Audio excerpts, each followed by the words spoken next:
Quelle est votre vision de la vie chrétienne? Quelle est votre vision de la vie chrétienne? La Bible nous en offre plusieurs exemples. La vie chrétienne peut être comparée à un voyage, une sorte de pèlerinage. Nous allons quelque part, dans les lieux célestes. Ou une relation. La vie chrétienne peut être vue comme une relation, de connaître Jésus, avancer avec notre connaissance de ce sauveur merveilleux qui est Jésus. Une autre vision, c'est la vie chrétienne comme une mission à accomplir, faire connaître Jésus aux autres. Une autre possibilité, c'est une vie de communauté, l'Église, le peuple de Dieu, la famille de Dieu. Ou une course. La Bible décrit la vie chrétienne comme une course. Tout ce que ça implique, discipline, entraînement, un prix à gagner, persévérance. Ou finalement la Bible décrit la vie chrétienne comme une bataille, qui implique une lutte, une guerre, faire face à une opposition tenace. Et en réalité, c'est tous les six.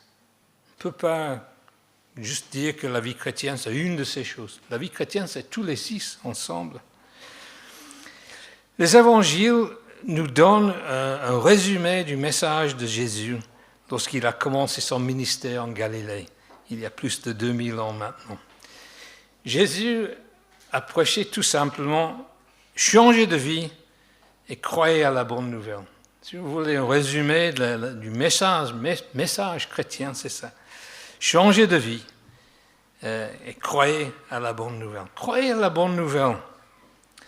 En Jésus-Christ, Dieu lui-même est venu dans ce monde pour nous inviter à commencer un voyage qui terminera dans les lieux célestes, à commencer une relation profonde avec lui, à nous engager dans une mission qui aura des résultats éternels, à vivre dans une communauté où nous sommes aimés, respectés, valorisés.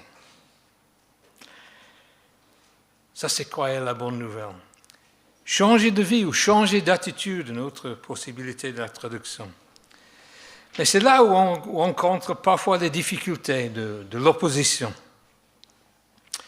Il y a une citation de Bernard Montgomery, qui était un des commandants les plus importants britanniques dans la Deuxième Guerre mondiale. Je pense que c'était à lui, qui disait que le secret de la victoire, c'est de connaître votre ennemi. Le secret de la victoire, c'est premièrement de connaître votre ennemi.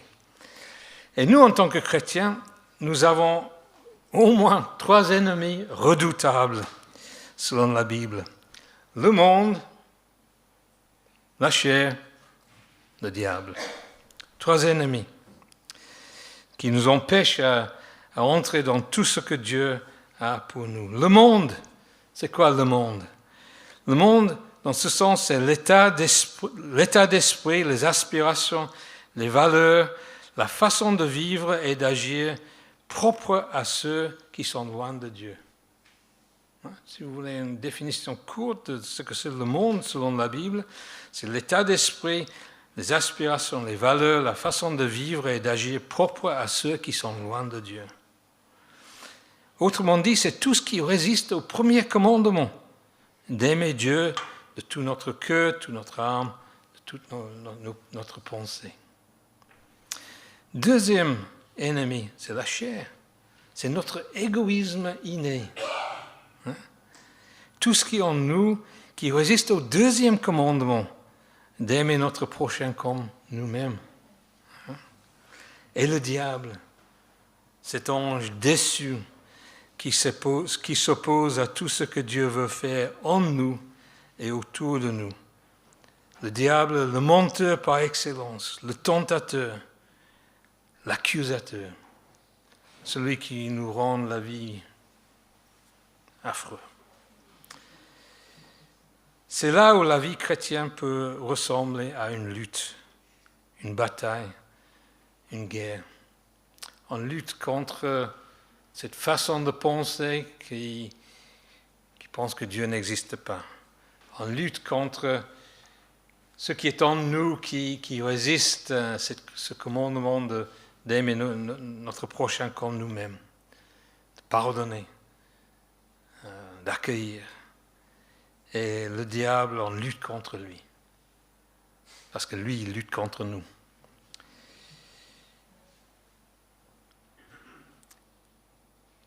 Nous sommes dans une série de prédications dans le livre de Josué.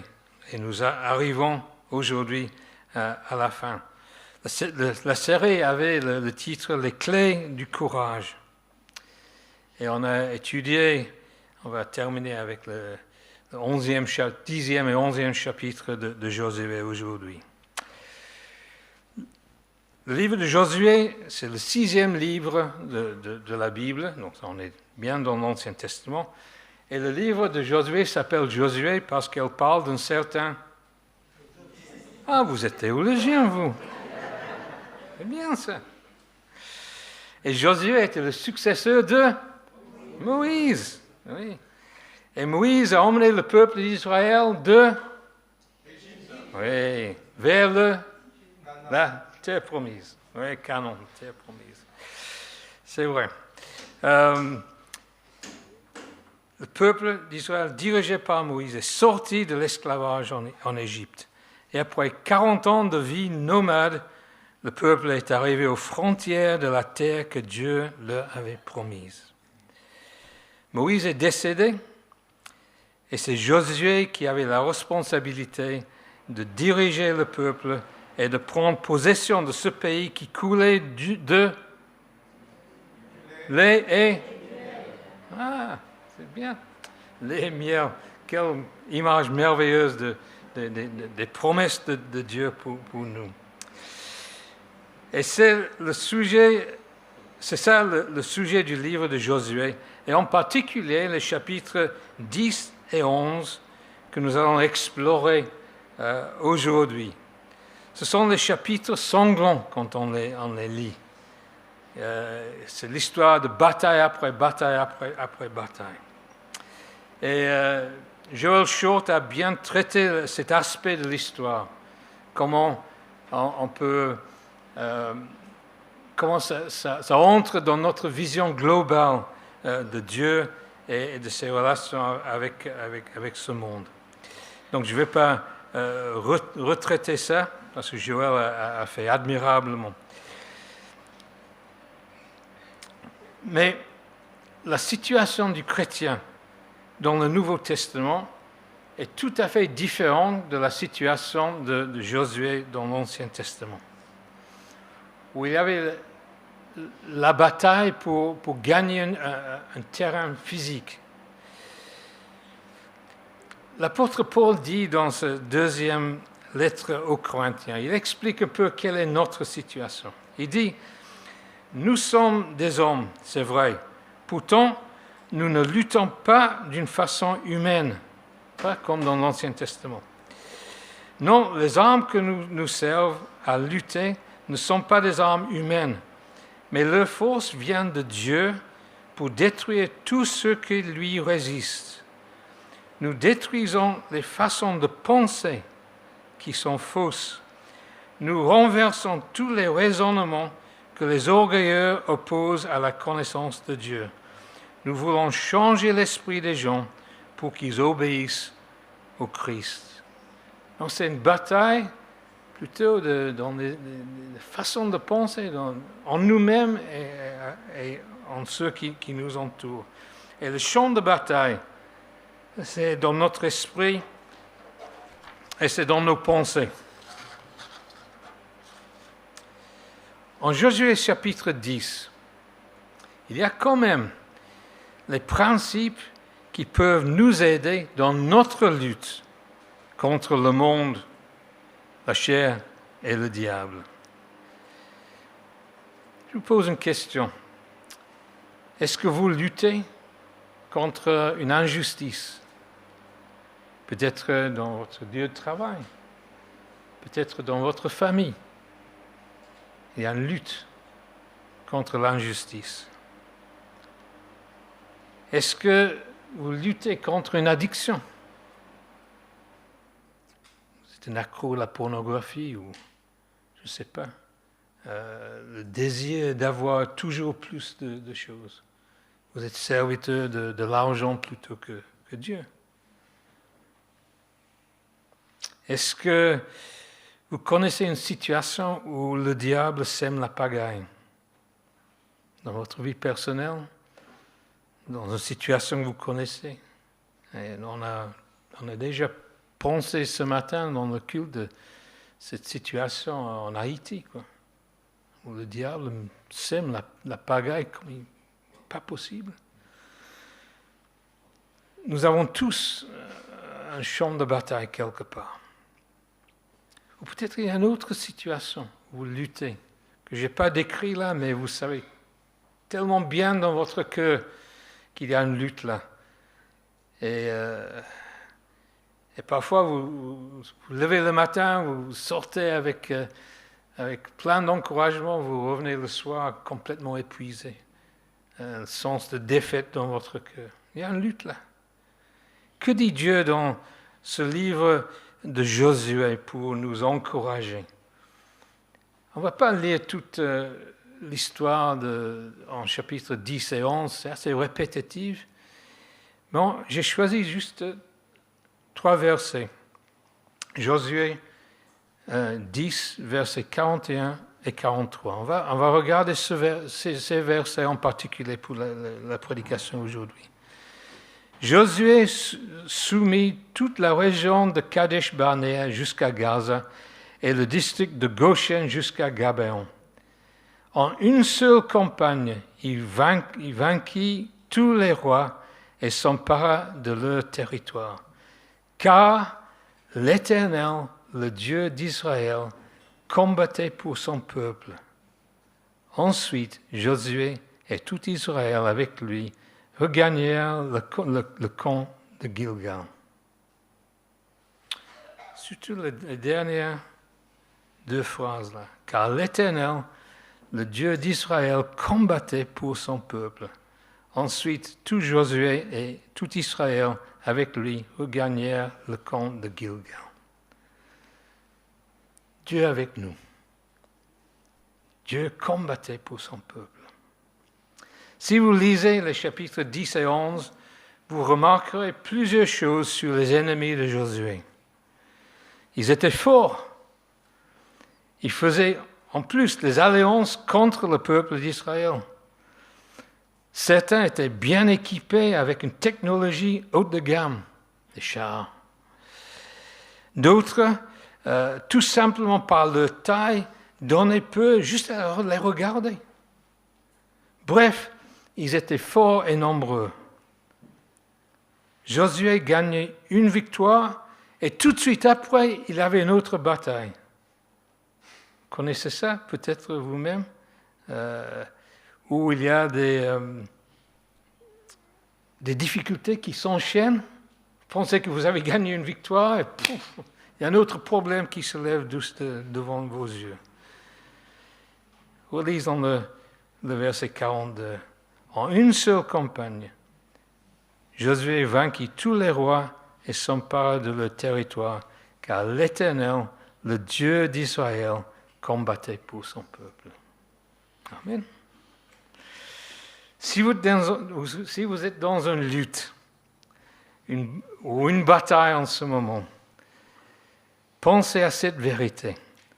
Dieu combat pour son peuple. Fortifiez-vous avec cette pensée.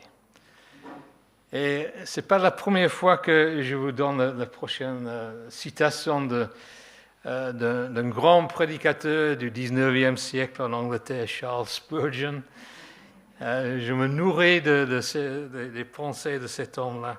Et je trouve que cette citation qui va suivre est peut-être la chose la plus forte qu'il a jamais écrite. Donc le niveau est haut là. Voilà une citation de Spurgeon. Il a dit, Dieu est fidèle. Il est fidèle dans son amour. En lui, il n'a ni variation, ni aucune ombre de changement.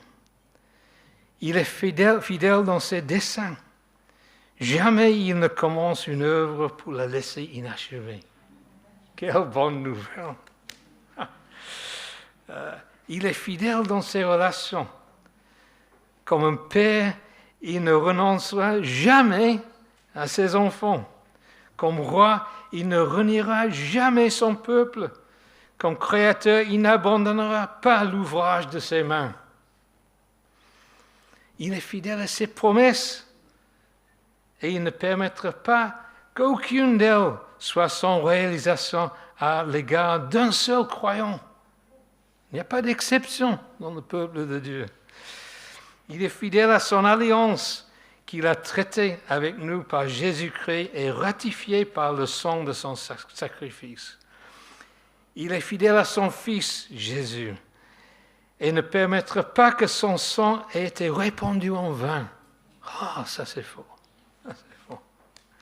Il est fidèle à son peuple, auquel il a promis la vie éternelle et dont il ne se détournera pas. Ah, quel repas spirituel nous avons là, dans cette citation de Spurgeon.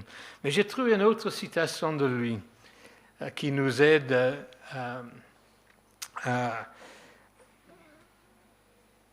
dans les situations de conflit et de bataille. Lui, il n'avait pas une vie facile au niveau de sa santé, au niveau des difficultés dans son ministère, etc. Mais dans la dernière prédication qu'il a prêchée après 40 ans de ministère, voilà ce qu'il a dit. Il parle de Jésus. Il dit de tous les capitaines qui pardonnent les injures et qui sont bienveillants envers les faibles, Jésus est le meilleur. Parmi les princes les plus nobles, il n'y a personne comme lui. Dans les batailles, il est toujours au cœur de l'action. Lorsqu'il fait froid, c'est toujours lui qui prend le côté exposé du vent. La partie la plus lourde de la croix reste à jamais sur ses épaules. S'il nous demande de porter un fardeau, il le porte aussi. On peut terminer là. Dans les batailles, il est toujours au cœur de l'action. Dieu combattait pour son peuple. En Jésus, il continue à le faire. L'Éternel, le Dieu d'Israël, combattait pour son peuple. Pour son peuple, nous. Quel encouragement si vous avez déjà mis votre confiance en lui. Et quel encouragement à le faire s'il n'est pas encore le cas. Dieu avec nous. Il y a un deuxième aspect dans ces versets que nous avons lus. Car l'Éternel, le Dieu d'Israël, combattait pour son peuple. Ensuite, Josué et tout Israël avec lui regagnèrent le camp de Gilgal. On va réfléchir à ça un peu maintenant. Le camp de Gilgal. Quelle était l'importance de ce lieu Gilgal pour Josué et son peuple? Gilgal se trouvait juste à côté de la grande ville de Jéricho.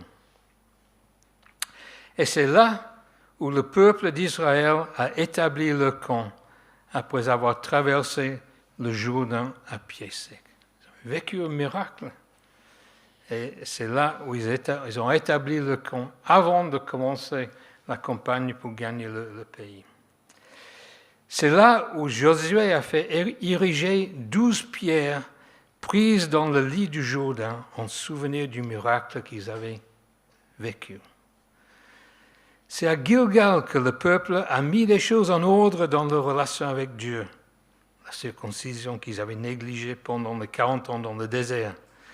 C'est à Gilgal que le peuple a reçu le pardon de Dieu pour leurs manquements dans le passé. C'est à Gilgal qu'ils ont célébré la Pâque, pas Pâques, mais la Pâque, qui est un souvenir de la libération de l'esclavage en Égypte. Et c'est à Gilgal que la manne, ce pain du ciel qui tombait chaque matin, la manne a cessé de tomber.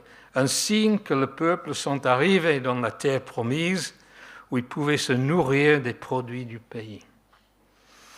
Donc Gilgal, étaient toutes les vérités qui concernent le peuple d'Israël, étaient symbolisées dans ce lieu, Gilgal. Gilgal de servir comme rappel des vérités importantes dans leur relation avec Dieu. Ce qu'il a fait dans le passé, ce qu'il faisait pour eux dans le présent et ce qu'il ferait pour eux dans l'avenir. Tout était là, le plan de Dieu pour son peuple. Tout était symbolisé par ce lieu Gilgal. Donc ce n'est pas étonnant que le peuple y retourne pour se ressourcer et s'orienter dans le combat. Il nous donne un exemple à suivre, car nous avons, notre propre Gilgal. Et notre Gilgal, c'est la croix de Jésus-Christ. Ou on peut aussi dire que se rassembler tous ensemble un dimanche matin, c'est une sorte de Gilgal. Parce que c'est là où on concentre nos pensées sur ce qui est important dans notre relation avec Dieu. Quand on prend la scène, c'est une sorte de Gilgal. Là, on se rappelle de tout ce que Dieu a pour nous et tout ce que Dieu est pour nous. Mais c'est surtout à la croix qu'on pense à ce que Jésus a fait pour nous.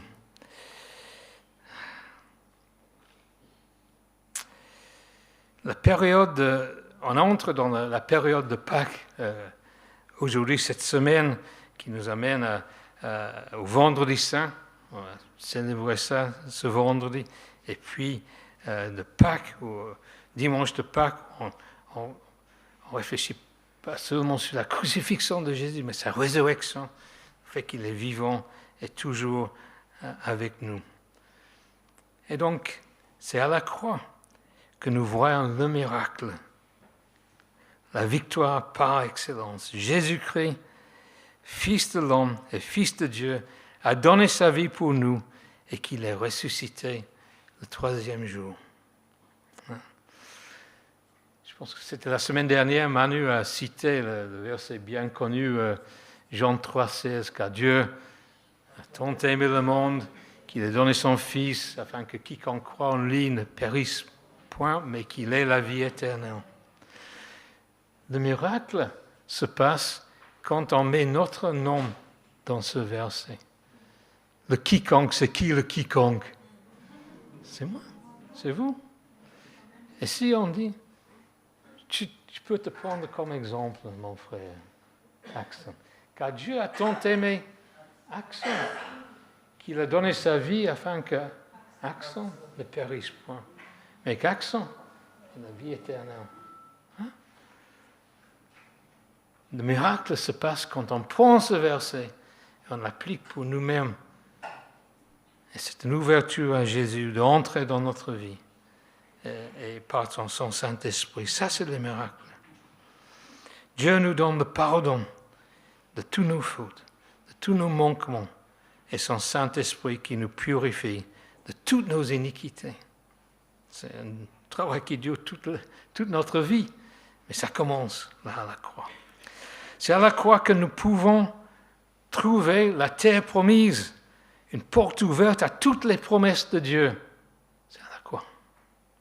C'est à la croix que nous commençons cette vie nouvelle que Jésus nous offre. Et c'est à la croix que nous pouvons nous ressourcer pour faire face à tous nos combats, tous les combats dans notre vie. L'amour de Jésus nous motive à vivre pour lui et pas pour nous-mêmes. Le pardon de Jésus et le don de son Saint-Esprit sont le point de départ et la ligne d'arrivée dans notre lutte contre le mal qui est en nous. Tout est là en ce que Jésus a fait pour nous. C'est à la croix que Jésus a gagné la victoire décisive et définitive sur le diable et toutes ses machinations. À la croix. La croix est notre Gilgal. C'est là où se réunissent les vérités importantes qui dirigent notre vie. Combien nous avons besoin de nous nourrir de tout ce que Jésus a fait pour nous. Il nous pardonne. Il nous purifie. Il nous donne une vie nouvelle. Il nous réconcilie avec Dieu le Père, qui nous pourvoit de tout ce qu'il faut pour vivre en lui restant fidèle. Tout ce qu'on a besoin est là. Jésus a commencé la lutte contre ses ennemis.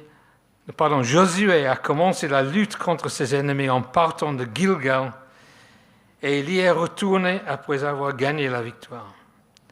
Et nous, n'est-ce pas un exemple pour nous de commencer chaque jour à notre Gilgal en réfléchissant sur ce que Jésus a fait pour nous. Peut-être ça sera un verset biblique que vous lisez ou une petite méditation, ou quelque chose pour vous rappeler le matin ce que Christ a fait pour nous. Et quand vous revenez le soir, avant de vous coucher, de repenser à ça. Repensez, parce que c'est toujours vrai. Ce que vous avez lu le matin reste toujours vrai le soir. Votre Gilgal, quelque chose que vous faites pour vous rappeler de tout ce que Christ est pour vous et tout ce que Christ a fait pour vous. Comme Spurgeon a dit, il est fidèle. Jésus est fidèle. Il est le même hier, aujourd'hui et... Il vous aime. Bientôt Pâques. On termine. Chaque année, nous célébrons à Pâques la mort, la résurrection de Jésus-Christ. Et là, on a le programme d'église construit autour de là. Vendredi soir, on va réfléchir sur la crucifixion. Dimanche matin, sur la résurrection de Jésus-Christ. Mais aujourd'hui, c'est le dimanche avant Pâques. Christian Bourget a fait référence à ça dans sa prière, je pense. C'est le dimanche avant Pâques. Ce jour où on rappelle de comment Jésus est entré à Jérusalem. Jésus est entré à Jérusalem pas orgueilleux, avec une épée et monté sur un grand cheval blanc, mais humble et monté sur un ânon, symbole de paix. Et c'est de cette façon que Jésus vient à nous aujourd'hui. Humble, mais puissant pour nous sauver de tous nos ennemis. Accueillez-le maintenant. Amen.